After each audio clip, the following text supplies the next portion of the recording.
Praise the lord. యేసుక్రీస్తు నామమున శ్రోతలందరికీ వందనాలు. మరొకసారి దేవుడు నాకు ఇచ్చిన అవకాశాన్ని బట్టి దేవునికి వందనాలు చెప్తాం. చిన్న ప్రార్థన. దయామయడ యేసునాయన స్తోత్రం ప్రభా. తండ్రి, ఈ రోజున ఒక మంచి టాపిక్ బైబిల్ నుంచి ధ్యానించుకోబోతుండగా తండ్రి, మాకు అర్థమయం అయ్యే విధంగా మీరే నా ద్వారా మాట్లాడి మాకు అందరికి ఎక్స్ప్లెయిన్ చేయమని యేసుక్రీస్తు నామమున వేడుకొంచున్నాను తండ్రి. ఆమేన్.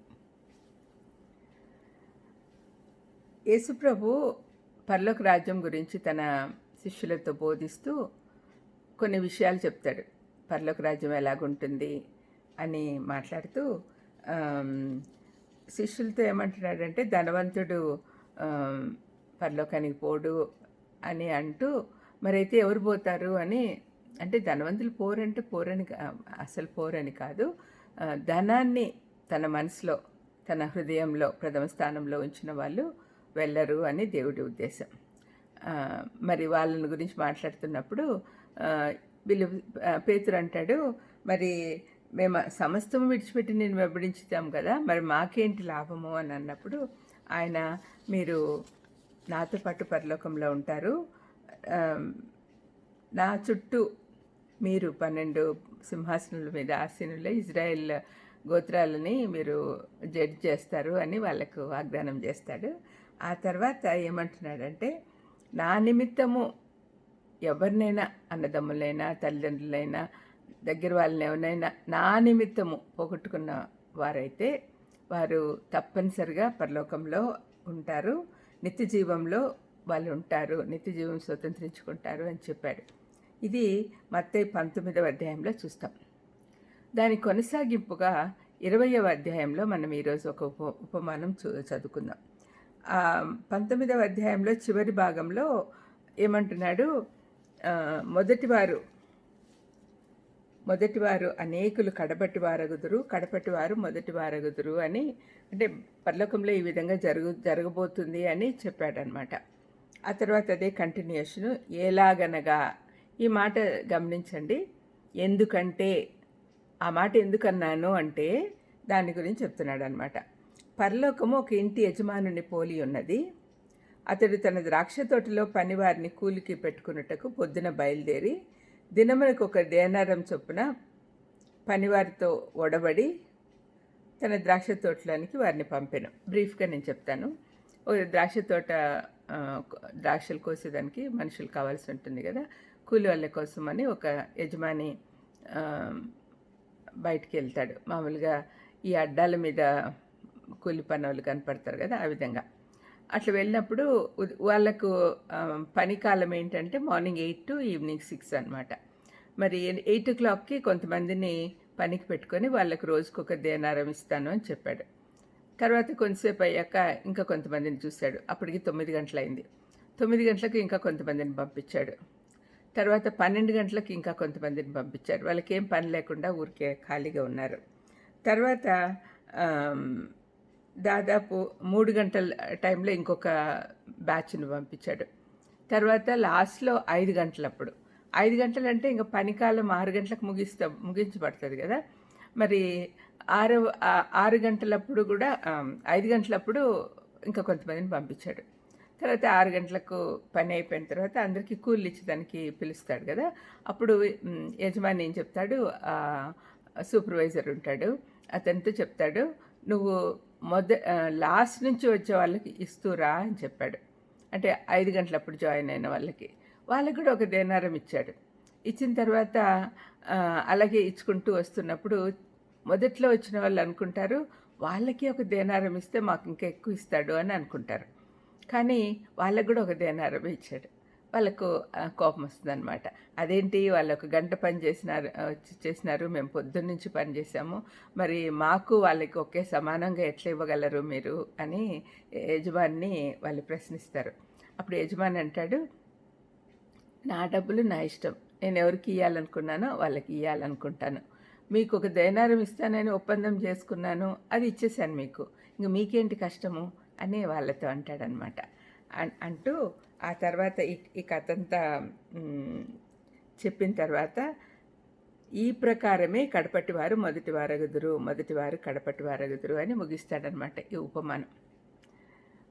పరలోక రాజ్యం గురించి చెప్తూ ఈ మాటలు అంటూ ఉన్నాడు ఆయన. మొదటి వారు కడపటి వారు అవుతారు, కడపటి వారు మొదటి వారు అవుతారు. ఈ లోక స్టాండర్డ్స్తో పాటు ఈ లోక విలువలు ఎట్లుంటాయంటే దానికి జస్ట్ ఆపోజిట్. కడపటి వారు మొదటి వారు ఎట్లా అవుతారు? అది పరలోక రాజ్యం ప్రిన్సిపల్. అదే ఇహలోక పరంగా అయితే ఇప్పుడు for example 10th class fail అయినోడు ఐఏఎస్ పాస్ అవ్వగలడా? పదే 10వ క్లాస్లోనే ముక్కుతా ములుగుతా ఉన్నవాడు ఐఏఎస్ ఆఫీసర్ అవ్వగలడా? అంటే ఎవరైనా సరే ఈ లోకంలో చిన్న స్థాయిలో ఉండి పైకి రావాలి అంటే ఒక్క క్షణంలో రాలేరు కదా. అయితే పరలోక స్టాండర్డ్స్ కంప్లీట్గా వేరు. దేవుడు ఎవరికి ప్రథమ స్థానం ఇవ్వాలనుకుంటున్నాడో ఆయనే నిశ్చయించుకుంటాడు. ఆయన నిర్ణయం. మన తల్లి గర్భంలో పడకముందే మన డెస్టినీ ఎలా ఉంటుందో ఆయనకు తెలుసు. ఆ విధంగా పరలోకానికి పోవాలి అంటే ఆయన కృప ఉండాలి. ఇప్పుడు దేవుని కృప ద్వారానే మనం పరలోకానికి వెళ్తామనే సంగతి మనకు అర్థం కావాలి. రక్షణ కేవలం కృప ద్వారానే. మనం ఎంత మంచి పనులు చేసినా కూడా అది లెక్కలోకి రావు. కానీ రక్షింపబడిన తర్వాత అఫ్కోర్స్ మనం మంచి పనులు చేయడానికే మనల్ని రక్షించాడు దేవుడు.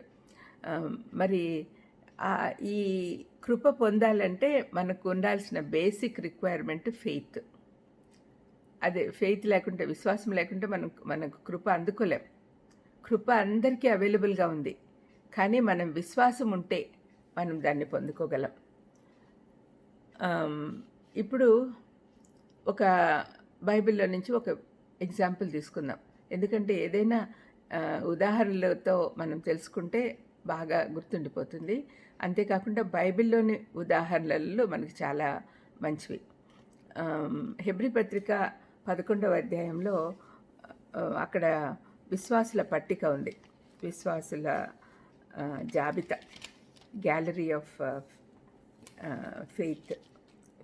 Faithful men. ఇక్కడ 31వ వచనంలో 11:31లో విశ్వాసమును బట్టి రాహాబను వేశ్య వేగుల వారిని సమాధానంగా చేర్చుకునేందున అవిధేయులతో పాటు నశించకపోయెను. రాహాబ్ అనే వేశ్య. రాహాబ్ అనే పేరు వచ్చినప్పుడంతా వేశ్య అనేది వస్తుంది తప్పనిసరిగా. ఈ బైబిల్లో వాళ్ళు చేసే పని చెప్పబడి ఉంది.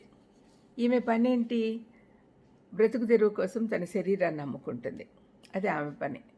అయితే అది అన్నిటికంటే హేయమైన పని దేవుడి దృష్టిలో, మనుషుల దృష్టిలో కూడా. మరి బైబిల్లో చాలా సందర్భాలలో పేరు చెప్పకపోయినా సరే వృత్తి చెప్తున్నారు. ఫర్ ఎగ్జాంపుల్ పశువుల కాపరి మన దావీదు, మిగతా ప్రవక్తలందరూ, ప్రవక్త అయిన ఎలీషా, ప్రవక్త అయిన ఏలియా, ఇట్లా వాళ్ళ పేర్లతో పాటు కొన్నిసార్లు పేర్లు కూడా ఉండవు. నూతన నిబంధనలో శతాధిపతి అని ఒక ఆయన గురించి రాయబడింది. అట్లా అయితే లూదియా అనే వ్యాపారస్తురాలు, వీళ్ళు శిష్యుల్లో చాలామంది జాలర్లు అని రాయబడింది. మత్తయి ఏమో సుంకపు గుత్తదారు. ఈ విధంగా వాళ్ళ వృత్తుల గురించి రాయబడింది. వృత్తుల గురించి ఎందుకు పర్టికులర్గా రాశాడు దేవుడు రాయించాడు అంటే, ఏదైనా పని చేసే వాళ్ళనే దేవుడు సెలెక్ట్ చేసుకుంటాడు, సోమరులను సెలెక్ట్ చేసుకోడు. అది మనం గుర్తుంచుకోవాలి. దేవుడు ఆదామును సృష్టించినప్పుడు ఆయనను ఏదైనా వనంలో కూర్చొని తినమని చెప్పట్లా, సాగు చేసి పంట పండించుకొని తిను అన్నాడు. అంటే ఫర్టైల్ భూమి నీకు ఇస్తున్నాను, అన్నీ రెడీగా ఉన్నాయి, కానీ దానికి సాగు చేయాలి, నీళ్లు పట్టాలి, దాన్ని సరిగా కాపు కాయాలి, ఇవన్నీ కూడా చేయాలని చెప్పాడు. మరి ఆ విధంగానే మనము సోమరులుగా ఉంటే ఆయనకి ఇష్టం ఉండదు. మనకి ఏ పని అలాట్ చేశాడో దేవుడు ఆ పనిలో నమ్మకంగా ఉండాలి. అందుకనే ఏం పని చేసేవాళ్ళు అనే విషయము రాయబడింది. అయితే రాహాబ్ గురించి వేశ్య అనే సంగతి 5 సార్లు చెప్పబడి ఉంది. ఎందుకు పరిశుద్ధాత్ముడు ఈ విషయాన్ని ప్రత్యేకంగా నొక్కి వక్కానించాడు అంటే, ఆ వృత్తి చాలా హీనమైంది. అటువంటి వాళ్ళను, హీన స్థితిలో ఉన్న వాళ్ళను దేవుడు ఏ విధంగా కనికరించి ఉన్నత స్థానానికి తీసుకెళ్తాడో అది ఇక్కడ చెప్పబడింది.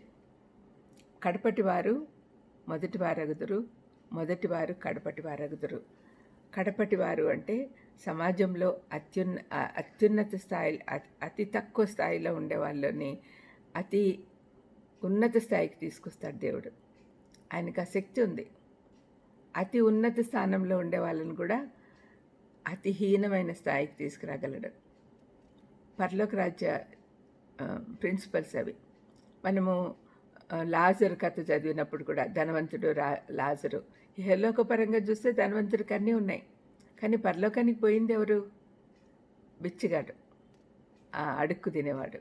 లాజరు ఇంటి దగ్గర ఎంగిలి ఆకులు తినేవాడు అనమాట. అటువంటి వాడిని దేవుడు అంత ఉన్నత స్థితికి తీసుకెళ్ళాడు. మనం చెప్పలేం ఎవరు ఏ పరిస్థితిలో ఉంటే కూడా దేవుడి చిత్తమైతే, దేవుడి కృప కుమ్మరిస్తే ఎటువంటి హీనమైన దశలో ఉండే వాళ్ళని కూడా పైకి తీసుకెళ్తాడు. అయితే ఈ కృప రావాలి అంటే మనకు విశ్వాసం ఉండాలి. మరి రాహాబుకు విశ్వాసం ఉందా? ఆమె అన్యురాలు కదా, ఆమె ఎరికో పట్టణస్థురాలు, ఎరికో పట్టణంలో నివసించే ఆమె. అరే ఆమెకు విశ్వాసం ఎక్కడి నుంచి వచ్చింది అనే విషయం కూడా మనకు అనుమానం వస్తుంది. అయితే ఆమె విశ్వాసం చాలా గొప్పది. ఆమె ఎంత గొప్ప విశ్వాసి అంటే ఆమెను దేవుడు ఉన్నత స్థానానికి తీసుకెళ్ళాడు, తన వంశావళిలో చేర్చుకున్నాడు. అంతకంటే ఇంకేమన్నా కావాలా? ఒకసారి ఆమెను గురించి యెహోషువ గ్రంథంలో నేను కొన్ని విషయాలు చదువుతాను. 2వ అధ్యాయం అంతా ఆమె గురించే ఉంది, కానీ కొన్ని విషయాలు మనం చదువుకుందాం. యెహోషువ 2 వేగుల వారిని, అంటే ఇప్పుడు ఆ వాగ్దాన దేశము స్వతంత్రించుకోవాలి, అది దేవుడు చెప్పిన మాట. మోషే చనిపోయాడు, యెహోషువ నాయకుడయ్యాడు. యెహోషువ నాయకుడైన తర్వాత వీళ్ళు దేవుడు ఇచ్చిన వాగ్దాన దేశము దాన్ని స్వాధీనపరచుకోవడానికి వెళ్తున్నారనమాట. యెహోషువ గ్రంథం అంతా కూడా విజయాల గ్రంథం. యెహోషువ 1వ అధ్యాయంలో అంతా కూడా అదే రాయబడింది, దేవుడు ఎట్లా తన్ని ఆశీర్వదించి పంపించాడు అని. 2వ అధ్యాయంలో తను మీరు పోయి ఆ దేశంను, ముఖ్యంగా ఎరికోను, వాగ్దాన దేశం అంతా వేగు చూసి రండి, అయితే ముఖ్యంగా ఎరికోను చూసి రమ్మని 2 పంపించాడనమాట. వాళ్ళు వెళ్ళి రాహాబు అనే ఒక వేశ్య ఇంట చేరి అక్కడ దిగినారు. అయితే వాళ్ళు పట్టణంలోకి ఎంటర్ అయినారు అనే సంగతి రాజుకు తెలిసింది. రాజు వెంటనే మనుషులను పంపించి రాహాబు ఇంటికి పంపించి, మీ ఇంటికి 2 వచ్చారు, వాళ్ళు వేగులు వారు, వాళ్ళని పట్టించు, వాళ్ళు ఎక్కడున్నారు మాకు అప్పగించు అని చెప్పి వాళ్ళు చెప్పారు. చెప్పినప్పుడు రాహాబు వచ్చింది కరెక్టే, కానీ వాళ్ళు వెళ్ళిపోయారు, గవిని ద్వారాలు ముయ్యకముందే వాళ్ళు బయటికి వెళ్ళిపోయారు అని చెప్పింది. చెప్తే వీళ్ళు ఎత్తుకుంటూ వచ్చిన మనుషులు బయటికి వెళ్ళిపోయారు. వెళ్ళిపోగానే ఈమె ఏం చేసింది, వాళ్ళిద్దరిని వేగుల వారిని పైకి తీసుకెళ్ళి తన ఇంట్లోనే దాచిపెడుతుందనమాట. మిద్దె మీదికి తీసుకెళ్ళి రాసి వేసి ఉన్న జనుప కట్టలో వారిని దాచిపెట్టింది. వాళ్ళు యోర్దాను దాటు రేవుల మార్గంగా వారిని తరిమేవాళ్ళు. వాళ్ళు వెళ్ళిపోయినాక ఈమె వాళ్ళతో చెప్తుంది, యెహోవా ఈ దేశమును మీకు ఇచ్చుచున్నాడనియు, మీ వలన మాకు భయం పుట్టుననియు, మీ భయం వలన ఈ దేశ నివాసులందరికీ ధైర్యం చెడుననియు నేను ఎరుగుదును. మీ దేవుడు ఎంత గొప్పవాడో మాకు తెలుసు. మీ దేవుడు మీ పట్ల ఎన్ని అద్భుతాలు చేశాడో మేము విన్నాం. మీరు ఐగుప్తు దేశంలో నుండి వచ్చినప్పుడు ఎర్ర సముద్రం నీరును ఎలాగూ ఆరిపోజేసను, యోర్దాన్ తీరం అమోరీయుల 2 రాజులైన సీహోనుకును ఓగుకును మీరేం చేసిరో, అనగా మీరు ఎలాగో నిర్మూలన చేస్తారో అవన్నీ విన్నాం. మేము వినినప్పుడు మా గుండెలు కరిగిపోయాను. మీ దేవుడైన యెహోవా పైన ఆకాశం నందును కింద భూమి అందును దేవుడే. మీ ఎదుట ఎట్టి మనుషులకైనానో ధైర్యం ఏమాత్రము ఉండదు అని దేవుడిని పొగుడుతుంది. దేవుడి గొప్పతనం నాకు తెలుసు కాబట్టి నేను మిమ్మల్ని కాపాడాను. అయితే నేను ఈ ఉపకారం చేశాను కాబట్టి మీరును నా తండ్రి ఇంటికి ఉపకారం చేసి నాకు నిజమైన ఆనవాళ్ళనిచ్చి, నా తండ్రి, నా తల్లి, నా అన్నదమ్ములు, నా అక్క చెల్లెళ్ళు, వాళ్ళకి కలిగిన ఉన్న వారందరూ చావకుండా బతకనిచ్చి రక్షించినట్లుగా దయచేసి యెహోవా తోడని ప్రమాణం చేయడి అనెను. ఎంత మంచి చూడండి. ఈమె తను చేసింది, సహాయం చేసింది. అయితే దానికి బదులుగా ఏమడుగుతుంది? నా ఇంటి వారందరూ రక్షింపబడాలి.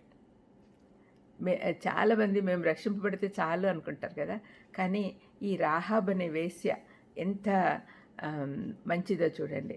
తన ఇంటి వారందరూ, తల్లిదండ్రులు, అక్క చెల్లెళ్ళు, అన్నదమ్ముళ్ళు, వాళ్ళ కుటుంబాలు అన్నిటినీ కూడా కాపాడమని అడుగుతుంది. ఈ విషయంలో మాత్రం రాహాబు చాలా గొప్ప మాదిరి మనందరికీ కూడా.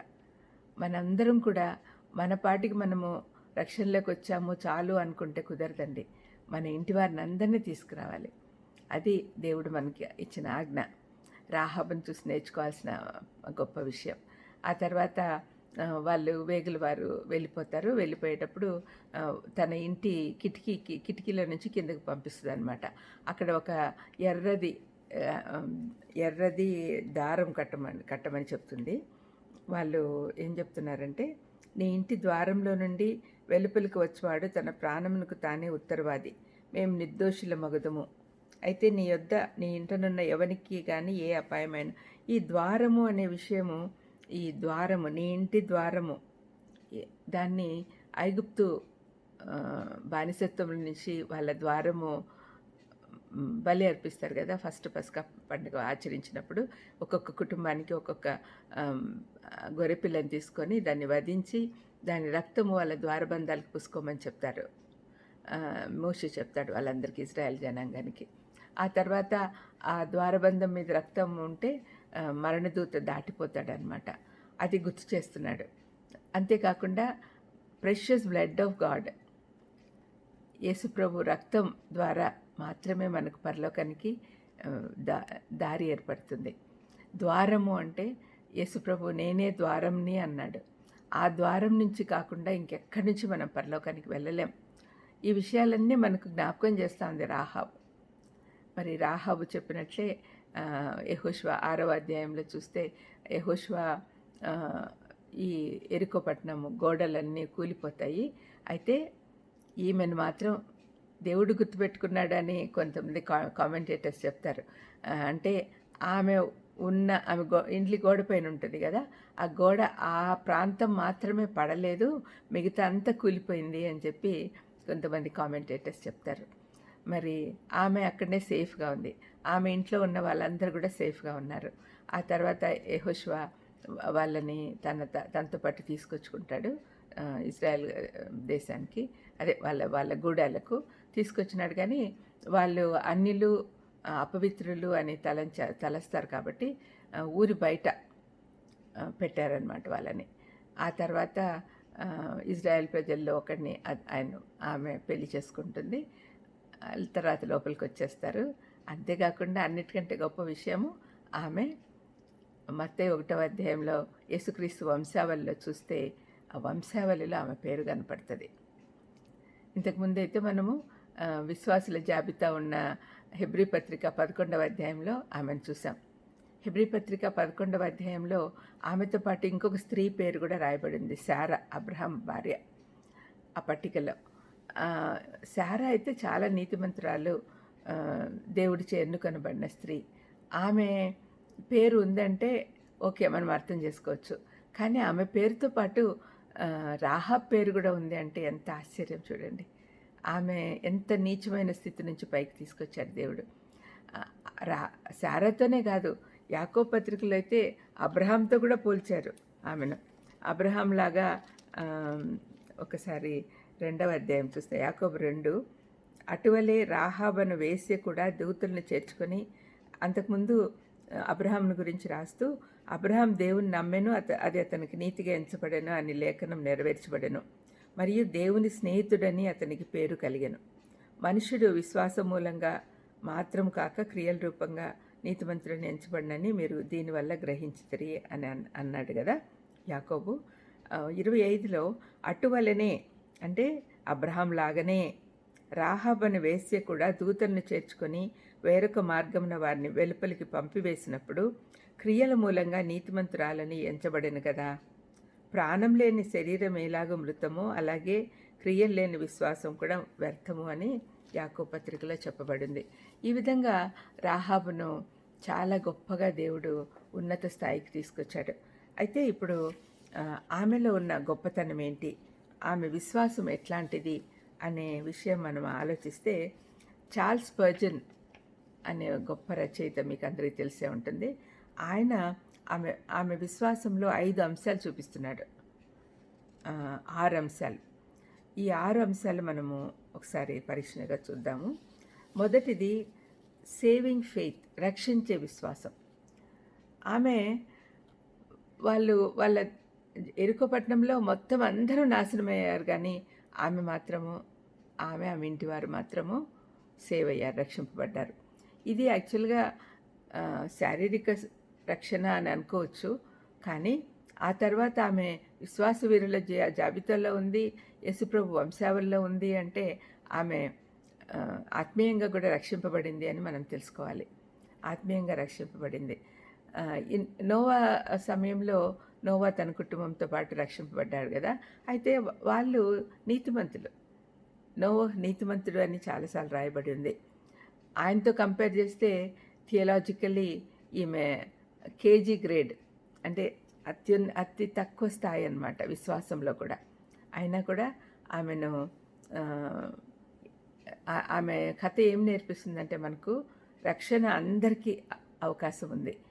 ఈవెన్ ద వర్స్ట్ సిన్నర్స్, భయంకరమైన పాపంలో ఉన్న వాళ్ళు కూడా రక్షింపబడతారు అని చెప్పింది. ఈమె రక్తం అది ఎర్ర దారం కట్టింది కదా విండోకు, అది బ్లడ్ ఆఫ్ క్రైస్ట్ను సూచిస్తుంది. మరి ఆ రక్తం వల్లనే ఆమె రక్షింపబడింది. మనం అది ఆలోచిస్తే మనకి ఏమి యోగ్యత లేదు కదా.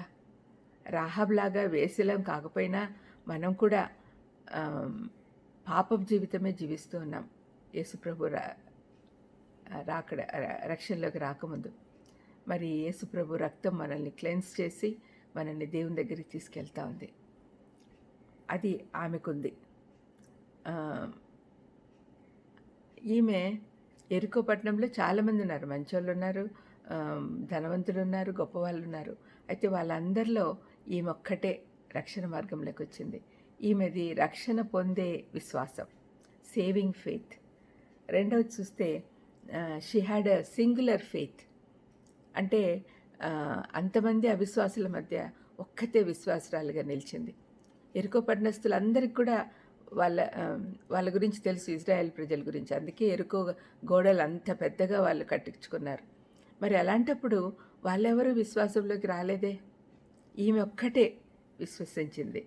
అంటే దేవుడు ప్రణాళిక ప్రకారము ఎవరు రక్షింపబడాలో వాళ్ళే రక్షింపబడతారు. చాలామందిని పిలుస్తారు, కానీ పిలువబడిన వారు అనేకులు, కానీ వచ్చేవాళ్ళు చాలా తక్కువ. మరి ఆ విధంగా ఆమె రక్షింపబడింది. ఈమె కొంతమంది రహస్య విశ్వాసులు ఉంటారు. రహస్య విశ్వాసులు ఎప్పుడు కూడా పరలోకానికి వెళ్ళరండి. ఇక్కడ దేవుణ్ణి ఒప్పుకున్న వాళ్ళని దేవుడు అక్కడ కూడా ఒప్పుకుంటాడు, పరలోకంలో కూడా. సీక్రెట్ ఉంటే secret will kill you or you will kill the secret. అంటే ఆ రహస్యం వల్ల మనకు ఏ లాభం రాదు. రహస్యంగా విశ్వాసులంగా ఉన్నా కూడా ఏం ప్రయోజనం లేదు. మూడవది స్టేబుల్ ఫెయిత్. ఆమె విశ్వాసము కదలక స్థిరంగా ఉండే విశ్వాసం ఆమెది. అంటే కష్టాలు వచ్చినప్పుడు ఆమె విశ్వాసం తొలగిపోలేదు. బాగా సుఖంగా ఉన్నప్పుడు ఆమె విశ్వాసంలో తొలగిపోలేదు. ఇక్కడ అప్పటికి ఇంకా యోర్దాన్ నది దాటలేదు వాళ్ళు, ఇజ్రాయెల్ జనాంగం. యోర్దాను నది దాటడం ఇంపాసిబుల్, అది ఫుల్ నీళ్ళున్నాయి అని చెప్పి రాయబడి ఉన్నాయి. మరి అటువంటప్పుడు యోర్దాన్ దాటలేదు కదా, మరి మాకేంటి భయము అని వీళ్ళు అనుకోలే. వాళ్ళు అనుకొని ఉండొచ్చు, కానీ ఈమె అనుకోలే. ఆమె స్థిరంగా ఉంది తన విశ్వాసంలో. ఆమె ఎంత స్థిరంగా ఉంది అంటే, ఏ కష్టం వచ్చినా నాకు భయం లేదు, ఎందుకంటే దేవుడు మనతో ఉన్నాడు, నేను వీళ్ళ దేవుణ్ణి శరణు కోరాను కాబట్టి నాకు ఆ విశ్వాసం ఉంది అని. ఇట్లాంటి విశ్వాసం, ఈ స్థిరమైన విశ్వాసం మనలో చాలామందికి లేదండి. ఫర్ ఎగ్జాంపుల్, ఒక చిన్న కథ. ఒక విలేజ్‌లో ఒక ఆమె పాస్టర్ గారి దగ్గరికి వెళ్ళి, అయ్యగారు మన చర్చిలో ఒకరోజు ఆహ్, ఉపవాస ప్రార్థన పెడదామండి, వర్షం కావాలి, అందరూ అల్లాడిపోతున్నారు నీటి కొరతతో అని అంటే, అప్పుడు ఫుల్ ఎండాకాలం అనమాట. ఆ పాస్టర్ గారు తీరిగ్గా అన్నారంట, ఇప్పుడు కాదు మా, వర్షాకాలంలో ప్రార్థన చేద్దాంలే అని. అంటే వర్షాకాలంలో ప్రార్థన చేయకున్నా చేసినా చేయకపోయినా దేవుడు వర్షం ఇస్తాడు. కానీ ఆమె అడిగింది, ఆమె విశ్వాసం ఏమంటుంది, మనం అడిగితే ఎండాకాలంలో కూడా వర్షం ఇస్తాడు దేవుడు అని అడుగుతా ఉంది. అటువంటి విశ్వాసము పాస్టర్కి లేదు. ఇటువంటి సందర్భాలు చాలా ఉన్నాయి. నాలుగవది ఏంటంటే ఆమె సెల్ఫ్ డినయింగ్ ఫెయిత్. ఆమె తన ప్రాణాన్నే పణంగా పెట్టింది. ఇప్పుడు ఆ రాజుకు తెలిస్తే ఆ వేగుల వారిని ఆమె ఇంట్లో ఉన్నారని ఆమెను వెంటనే చంపేస్తాడు. ఆమె పాపంలో జీవిస్తూ ఉన్నా కూడా వాళ్ళను ప్రొటెక్ట్ చేయగలిగింది. మనకి సెల్ఫ్ సాక్రిఫైసింగ్ ఎలిమెంట్ ఉండాలి. మనల్ని మనము స్వార్థపూరితమైన జీవితం జీవిస్తున్నాం. మనం స్వార్థరహితమైన జీవితం జీవించాలి. దేవుని కోసం మనం పనిచేయాలి అంటే స్వార్థం ఉండకూడదు. కొంచెమైనా మనల్ని మనం తగ్గించుకోవాలి, మనల్ని మనం సాక్రిఫైస్ చేయాలి. 2 సమూయేలు 24:24లో దావీదు ఒక బలిపీఠం కట్టడానికని, బలి అర్పించడానికని ఒక స్థలం కావాలి అని అడిగినప్పుడు స్థల యజమాని ఫ్రీగా తీసుకోమంటే, దేవుడి కోసం నేను ఫ్రీగా ఏం తీసుకోను, కష్టపడి నేను డబ్బులు వెచ్చించే తీసుకుంటాను, ఫ్రీగా వచ్చినది ఇవ్వని దేవుడికి అని అంటాడు. అటువంటి ఫెయిత్ అనమాట. తర్వాత 5వది సింపథైజింగ్ ఫెయిత్. తనొక్కటే కాదు, తన ఇంటి వారందరూ కూడా, ఆమెకు అంత కనికరం ఉందన్నమాట. తన ఇంటి వారందరి పట్ల ప్రేమ, కనికరం కనపడతా ఉంది. తన ఇంటి వారందరూ రక్షింపబడాలని వాళ్ళను కోరుకుంది. మనమందరం కూడా ఇటువంటి కోరిక కలిగి ఉండాలి. తర్వాత 6వది శాంక్టిఫైయింగ్ ఫెయిత్. ఆమె రక్షణలోకి వచ్చిన తర్వాత ఇంకా పాపం చేయలేదు. అంతకుముందు పాపం జీవితం జీవించింది, కానీ తర్వాత 100 సంవత్సరాల తర్వాత ఆమె దేవుని మార్గంలోకి వచ్చి, అంటే యేసుప్రభు జీనియాలజీలోకి వచ్చేసింది కదా. మరి అంత గొప్పగా ఆమె బ్లెస్ అయింది. ఆమె అబండెంట్లీ షీ వాజ్ బ్లెస్డ్. ఆమె హీరోయిన్ ఆఫ్ ఫెయిత్ అనొచ్చు. ఆమె పవిత్రీకరణ, ఏ రోజైతే యేసుప్రభుని అంగీకరించామో మనం కూడా అటువంటి ఫెయిత్ ఉండాలి. మన ఫెయిత్ ఎలా ఉండాలి అంటే, మనం రోజు రోజుకు దేవుని సారూప్యంలోనికి మారాలి. మనము రక్షింపబడ్డాము అని ఇంకా పాపంలో జీవించలేం. చాలామంది మనం చూస్తూ ఉంటాం, యేసుప్రభు మార్గంలోకి వచ్చిన తర్వాత చక్కగా చర్చికి వెళ్తారు, మళ్ళీ సాయంత్రం వెళ్ళి చెడ్డ పనులన్నీ చేస్తూ ఉంటారు. అది తప్పు కదా. మనం రక్షింపబడిన తర్వాత మన ఫెయిత్ ఎలా ఉండాలి అంటే, పవిత్రీకరించబడాలి మనం. దానివల్ల ఈ true faith can change our lives. మనం నిజంగా విశ్వాసం కలిగి ఉంటే అది మన జీవితాలని మార్చేస్తుంది. మనం ఎప్పుడు కూడా ఏ దాంట్లో కూడా వెనకబడకూడదు. విశ్వాసము రోజు రోజుకు అభివృద్ధి పొందించుకోవాలి అని మనం నిర్ణయం చేసుకుందాం. ప్రార్థన చేసుకుందాం. తండ్రి, మీరు చెప్పినట్లు కడపటి వారు మొదటివారు అవుతారు, మొదటివారు కడపటి వారు అవుతారు. తండ్రి, ఈ సత్యం మేము మనసులో పెట్టుకొని ఎప్పుడు కూడా విరవీగకుండా మేము పై స్థానంలో ఉన్నాము అని అనుకోకుండా జాగ్రత్తగా మమ్మల్ని మేము పరీక్షించుకునేదానికి సహాయం చేయమని. తండ్రి, రాహాబ్ లాంటి వాళ్ళనే మీరు అంత ఉన్నత స్థాయికి తీసుకొచ్చారు కాబట్టి మాలాంటి పాపులకు కూడా తండ్రి ఒక నిరీక్షణ వచ్చింది నాయన. దాన్ని బట్టి మీకు స్తోత్రం చెల్లిస్తూ దినదినాభివృద్ధి మా విశ్వాసంలో అయ్యేటట్టు చేయమని యేసుక్రీస్తు నామములో వేడుకొంచున్నాం తండ్రి. ఆమెన్. God bless you.